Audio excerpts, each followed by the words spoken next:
조갑제 TV를 시청하시는 여러분 감사합니다. 내친 김에 또 하나 말씀드릴 게 있습니다. 오늘은 안보 문제를 가지고 이야기를 좀 하고 있습니다만은, 한국 사람은, 우리끼리 이렇게 뭉쳐서 사니까 외국하고 이렇게 비교해서 생각하는 이런 넓은 시야가 좀 부족한 면이 있습니다. 그래서 한국에서는 이게 정상이라고 생각하는데 다른 나라 입장에서 보면은 도저히 이해할 수 없는 짓을 하는 경우가 많습니다. 그 중에 하나가 북한이 핵무장을 했는데 그 북한 핵으로부터 가장 큰 위협을 받는 한국에서 핵무장하자는 이야기가 나오지 않는 거. 여기에 대해서 외국의 식자층은 도저히 이해를 할 수 없다고 합니다. 한미동맹이 있지 않느냐 이렇게 이야기를 하는데, 글쎄요, 이런 경우를 생각해 보셨습니까? 미국이 로스앤젤레스에 북한이 쏜 핵미사일이 떨어져 가지고 수십만 수백만 명이 죽는 것을 각오하고 서울을 지키기 위해서 평양을 핵 공격하겠느냐? 그렇게 해줄 것이라고 봅니까? 미국이? 더구나 한국에서 반미 정권이 들어서고 주한미군 철수하라고 한다면은 과연 한국을 보호하기 위해서 로스앤젤레스가 북한의 핵 공격으로 초토화되는 것을 감수할까요? 그때 가봐야 안다고 한다면은 그것은 5천만의 생명을 걸고 도박을 하는 겁니다. 프랑스가 핵무장을 한 이유가 있습니다.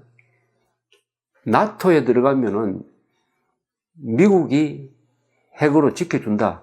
그러니까 나토 회원국이 되면은 핵무장할 필요 없다. 이렇게 미국 정부는 프랑스를 설득을 했습니다.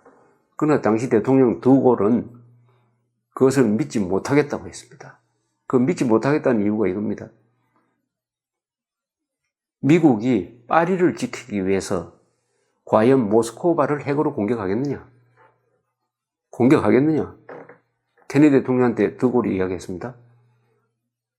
드골이 이렇게 스스로 답을 합니다. 나는 믿는다. 나는 미국이 파리를 지키기 위해서 모스크바를 핵 공격할 수도 있다고 믿는다. 그러나 소련은 믿지 않을 것이다. 소련이 미국이 그렇게 무모한 보복은 하지 않을 것이다. 즉 불란스를 지키기 위해서 핵전쟁을 각오한다? 믿지 않을 것이다. 그렇다면 억지력이 생기지 않는다. 그러니까 우리는 우리가 지킨다 해서 독자 핵무장으로 나갑니다. 프랑스가. 프랑스의 생각은 이겁니다. 소련이 불란스를 공격을 하면은 불란스도 소련에 대한 핵 공격을 해가지고 최소한 모스크바나 당시에 레닌그라드 정도는 부술 수가 있다. 다 부술 수는 없다. 왜냐면은 불란스가 가지고 있는 핵폭탄이 한 수백 개밖에 안 되니까 지금 7,000개를 가지고 있는 러시아에 비해서는 얼마 안 되죠. 그러나 최소한 모스크바, 레닌그라드는 때릴 수 있다. 그렇다면은 소련이 과연 불란스를 핵 공격하겠느냐? 그렇게 하기 위해서는 핵 전력을 가져야 되고 특히 잠수함이 중요하죠. 그래서 프랑스는 핵미사일에 핵폭탄을 싣고 항상 한두 척의 핵 잠수함은 바다에 떠 있습니다. 한두 척은 반드시 떠 있습니다. 그것이 러시아에 대한 견제예요. 그렇다고 프랑스하고 러시아하고 무슨 지금 외교관계가 나쁜 것도 아닙니다. 그러나 나를 지키는 것은 나밖에 없다 하는 안보의 철칙을 이렇게 시행을 하고 있는 것입니다. 이 핵 문제에 대해서는, 핵 개발에 대해서는 이런 원칙이 있습니다. 핵은 핵으로만 제어할 수 있다. 이것이 국제 질서 속에서 어떤 식으로 이루어졌느냐. 1945년에 일본이 핵폭탄을 맞았습니다. 히로시마, 나가사키. 그래서 손을 들었습니다. 이것을 본 러시아는 이미 그 전부터 핵 개발을 하고 있었습니다. 더 박차를 가했습니다. 그래서 소련이 핵실험에 성공한 것이 1949년이었습니다. 6.25 1년 전이었습니다. 소련이 핵 개발에 성공함으로써 이제는 미국의 핵 독점 시대가 끝나고 소련과 미국이 대등한 핵 전력을 갖추고 있었습니다. 이것이 그 다음에 1950년에 소련이 김일성을 앞세워가지고 남침을 하게 되는 하나의 이유였습니다. 소련은 이렇게 생각했을 것입니다. 이제 우리도 핵무기를 갖고 있으니까 6.25 남침한 데 대해서 최소한 미국이 우리를 치지 못할 것이다 하는 이런 자신감이 있었던 것입니다. 우리를 치지는 못할 것이다. 그러니까 핵을 개발하면 전략이 달라지는 것입니다. 소련이 핵무장하니까 영국도 핵무장을 했습니다. 영국이 세 번째 핵무장을 했습니다. 원래 이 핵 개발은 영국과 미국이 같이 했습니다. 그런데 영국이 핵무장한 것은 너무나 자연스러운 겁니다. 영국이 핵무장하니까 영국과 우호 관계이기도 하고 오랜 역사적 과정 속에서는 적대 관계였던 적이 더 많은 나라가 영국과 프랑스 관계더라고요. 독일이 통일하게 되는 1870년 이후에는 독일과 프랑스가 원수가 돼가지고 1차 대전, 2차 대전을 치르면서 한 분은 이기고 한 분은 지는 뭐 이런 전쟁이 일어났지만 원래는 영국과 프랑스가 오래된 수백 년간의 라이벌 관계였습니다. 근데 영국이 핵무장을 하니까 같은 뭐 민주주의 국가로서 또 민주주의 국가끼리는 전쟁을 안 한다고 그럽니다. 그래도 프랑스가 핵무장을 했습니다. 아까 말씀드렸던 대로 소련에 대한 견제도 있고 또 핵무장을 해야 프랑스는 독일한테 또 안 당한다 하는 생각도 있었을 것입니다. 프랑스는 한때는 러시아 다음으로 인구가 많았습니다만 인구가 줄어들고 하는 나라가 지금 인구가 뭐 줄다가 다시 조금 늡니다만 인구가 상당히 줄었어요. 그러나 독일은 통일된 다음에 프랑스보다 인구가 엄청 많으니까 또 공업력이 왕성하니까 항상 1대1로는 통일된 독일을 상대할 수 없다. 동맹을 맺어야 된다. 러시아, 프랑스 이런 나라하고 동맹을 맺으려고 했습니다. 2차 세계대전으로 독일이 패전국가 됐지만 언젠가는 일어날 것이다. 그럼 프랑스는 핵무장을 해야 독일과 상대할 수 있다. 이런 계산이었죠. 그래서 프랑스가 핵무장을 했습니다. 그 다음에 핵무장한 나라가 1964년 중국입니다. 중국은 우선 그때부터는 모택동과 후르쇼프가 사이가 틀어져가지고 중국과 소련이 아주 갈등하기 시작했습니다. 국경선을 맞대고 있는 나라예요. 불안하죠. 그러니까 우선은 소련의 공격에 대비한다는 뜻에서 핵무장을 했습니다. 그게 1964년이었습니다. 자, 중국이 핵무장하니까 그 다음 위협을 받는 나라가 어디입니까? 바로 인도입니다. 인도와 국경이 맞대 있고 국경 분쟁이 있는 나라입니다. 인도, 지금도 그렇지만 인도 인구는 한 11년 있으면 중국보다 더 많아집니다만 그 잠재력이 어마어마한 나라죠. 그 인도와 또 중국이 1960년대 초에 그 히말라야 고산지대에서 서로 국지전을 한 적도 있습니다. 당시에 네루가 통치하고 있을 때인데 중국이 핵실험을 하니까 만난을 무릅쓰고 인도도 핵무장을 해가지고 드디어 1974년에 핵실험에 성공했습니다. 인도가 핵실험을 하니까 또 불안을 느낀 나라가 바로 국경을 맞대고 있는 파키스탄이죠. 파키스탄. 원래 파키스탄과 인도는 같은 나라였습니다. 무갈 제국의 같이 소속되어 있었는데 이게 독립되는 과정에서 종교 분쟁이 일어나서 이슬람이 많이 사는 파키스탄이 독립을 했습니다.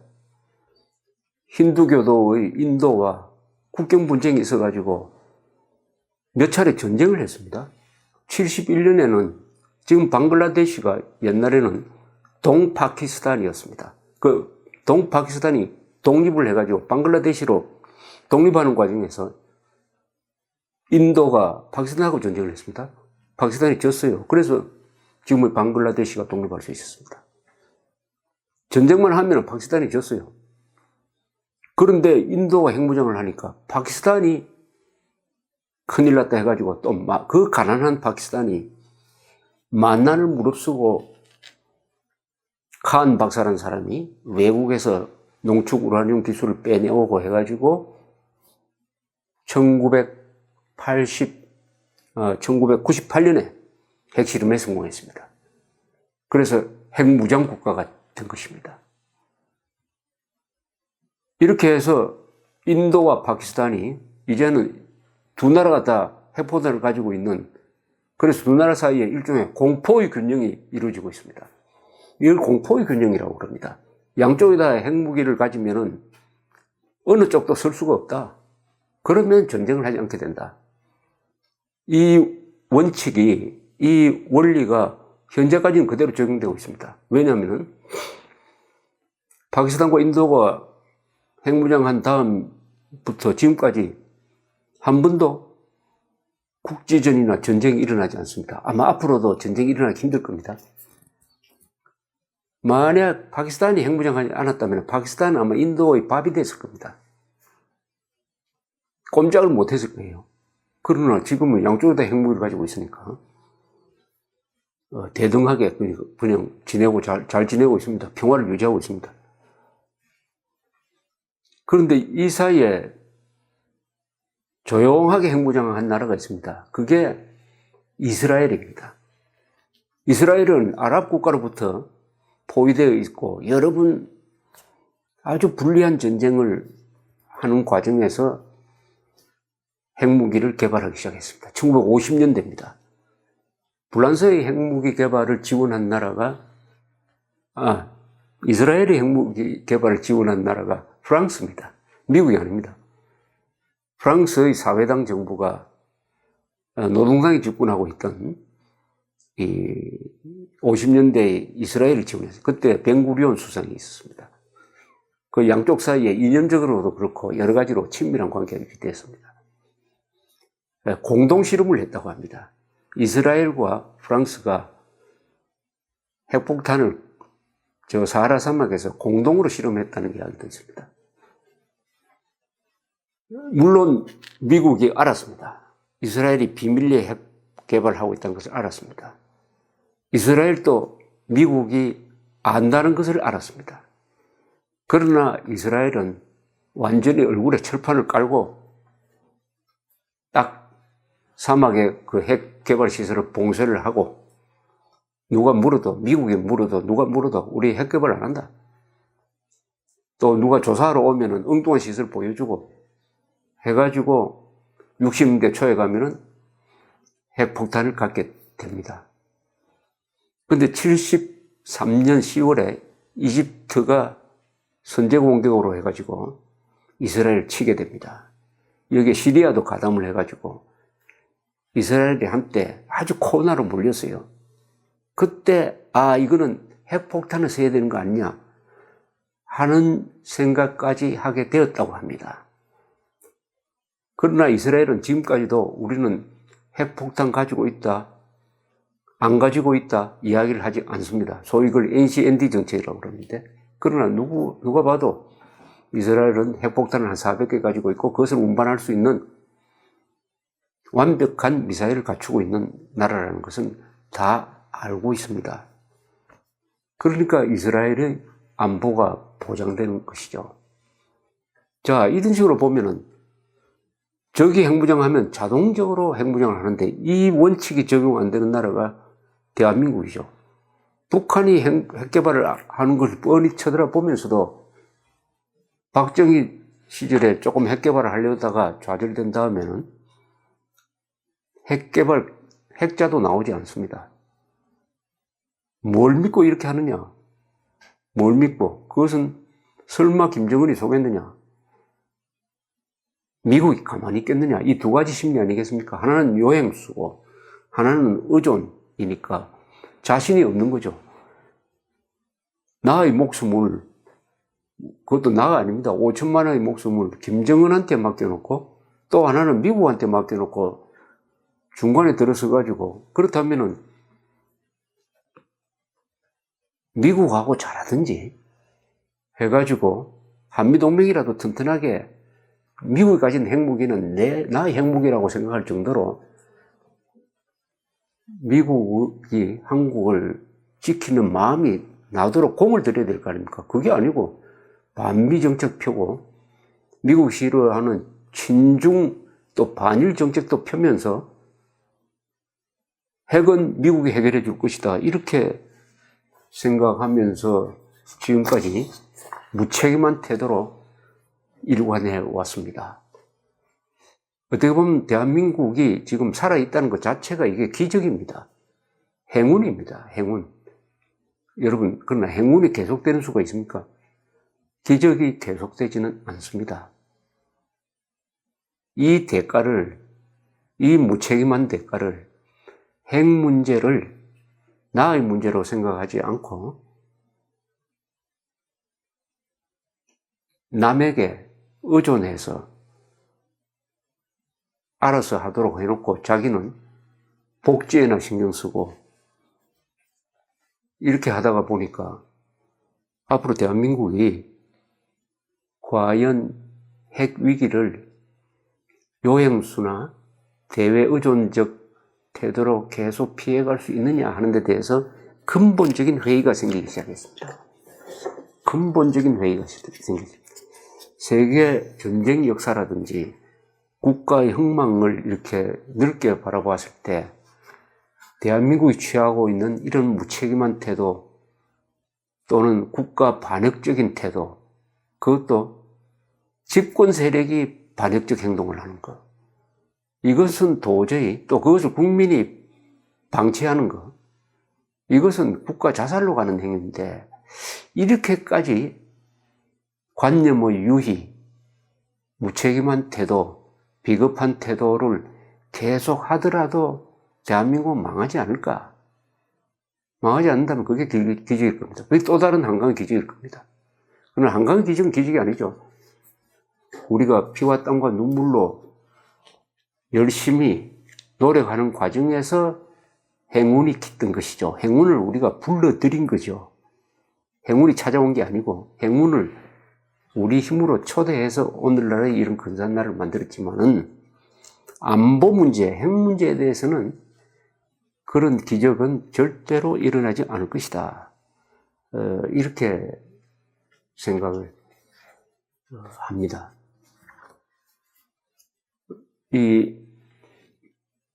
이제 우리나라에서 자위적 핵무장론이 이제 조금씩 점점 크게 일어나고 있습니다. 그 다음에 전술핵 재배치 문제도 거론되고 있습니다. 저는 전술핵 재배치로 끝나서는 안 되고, 전술핵을 재배치해가지고 그 전술핵을 한국과 미국이 공동 사용권을 가져야 된다고 생각하는 사람입니다. 이 핵무기의 공동 사용권 개념이 있습니다. 그걸 뉴클리어 쉐어링이라고 그래요. NS. 이것은 나토 국가 안에 있습니다. 나토 국가 중에서 5나라에 미국 핵무기가 배치되어 있습니다. 터키, 벨기에, 네덜란드, 독일, 이탈리아입니다. 그런데 이 5나라에 배치된 핵무기는 평화시에는 미국이 관리하지만 전쟁이 딱 나면은 그 나라와 같이 핵폭탄을 관리합니다. 그러니까 공동 소유권을 가지고 있다, 이렇게 볼 수 있죠. 이 정도의 전술핵 재배치와 공동 사용권을 우리가 가져야 됩니다. 우리가 핵무장하기 싫다면은 이 정도는 해야 됩니다. 이 정도 하려면은 우리는 미국에 대해서 강력한 압박을 가하고 한편으로는 미국에 잘해주고 하는 고도의 핵 외교가 있어야 되는 것입니다. 그래서 사소한 것은 행운이나 공짜로 넘어갈 수가 있지만은 북한이 지난 30년 동안 체제의 명운을 걸고 수십만 명을 굶겨 죽이면서까지 무자비한 숙청을 해가면서까지 이 정도 단계로 올라온 이 북한의 핵실력은 소형화에는 성공했다. 한국과 일본은 이미 사정권에 집어넣었다. 마지막으로 미국에 도달할 수 있는 장거리 미사일을 개발해가지고 유사시에 우리가 남침을 할 때 한국을 돕기 위해서 미군이 개입하는 것을 막을 수 있는 이런 완벽한 핵 능력을 갖추는 것이 앞으로 3, 4년밖에 남지 않았습니다. 여기에 대해서 한국이 어젯밤에 있었던 것처럼 미국 사들을 왜 추가로 배치하느냐, 우리한테 몰래 이 정도 수준의 이야기를 가지고 국가 지도부가 소동을 벌린다면은 이것은 대한민국이 어떤 재앙을 스스로 부르는 게 아니냐, 이렇게 생각을 합니다. 어떤 시나리오를 제가 한번 말씀드리면서 이 이야기를 끝내려고 합니다. 북한군이 재래식 군사력으로 남침을 한다고 합시다. 일단 남침을 하면 아마 여세를 몰아가지고 서울을 포위할 수도 있을 겁니다. 서울을 딱 포위한 다음에 그때 이런 제안을 합니다. 북한군이 현 위치에서 휴전하자. 서울이 포위된 상태입니다. 서울을 완전히 포위하지 못한다면 한강 북쪽은 포위를 해놓고 이렇게 제안을 합니다. 현 위치에서 휴전하자. 만약 우리의 휴전 제의에 응하지 않으면 우리는 핵무기 쓰겠다. 이렇게 음포를 놓을 때 포위된 한국의 국가 지도부가 어떻게 대응을 하겠습니까? 그래, 좋다. 핵폭탄 쏠라면 쏘라. 우리는 결사항전하겠다. 이렇게 나올까요? 아니면은 국민 전체가 들고 일어나가지고 북한의 제의를 받아들이자. 현 위치 휴전하자. 우리는 핵폭탄 맞고 죽기 싫다. 이렇게 이야기할 거예요. 그럼 현 위치 휴전. 서울이 포위된 상태에서 휴전하면은 대한민국 사라지는 거죠. 사라지는 것입니다. 그런 꼴이 안 되기 위해서는 핵 개발하기 싫으면은, 그럴 용기가 나지 않으면은 돈이라도 써야 합니다. 돈이라도 써야. 우리가 가진 게 돈 아닙니까? 북한이 가진 게 핵이죠. 그럼 핵과 돈을 맞바꾸는 거예요. 무슨 뜻이냐? 돈을 쏟아 부어가지고 사드 배치, MD, KMD 같은 한국식 방어망, 철통같이 방어망을 만드는 거, 그게 돈이 들어갑니다. 돈을 써야죠. 그렇게 하면서 전술핵 재배치를 하든지 이렇게 해야 되는 것인데, 피도 흘리기 싫다. 돈은 많지만 그 돈 쓰기 싫다. 그 돈은 복지에 써야 한다. 이렇게 하면서 사드 배치를 우리가 반대한다면은 핵전 무장해제죠. 적전 무장해제와 비슷한 핵전 무장해제. 핵 앞에서 벌거벗겠다. 핵 앞에서 벌거벗겠다는 선택을 저는 우리 국민들이 이미 했다고 봅니다. 이미 했다고. 이번 선거가 바로 그 대표적인 이해입니다. 이게 앞으로 어떤 단계로 나아갈 것인지 아주 심각하게 생각해야 될 것이라고 생각합니다. 감사합니다.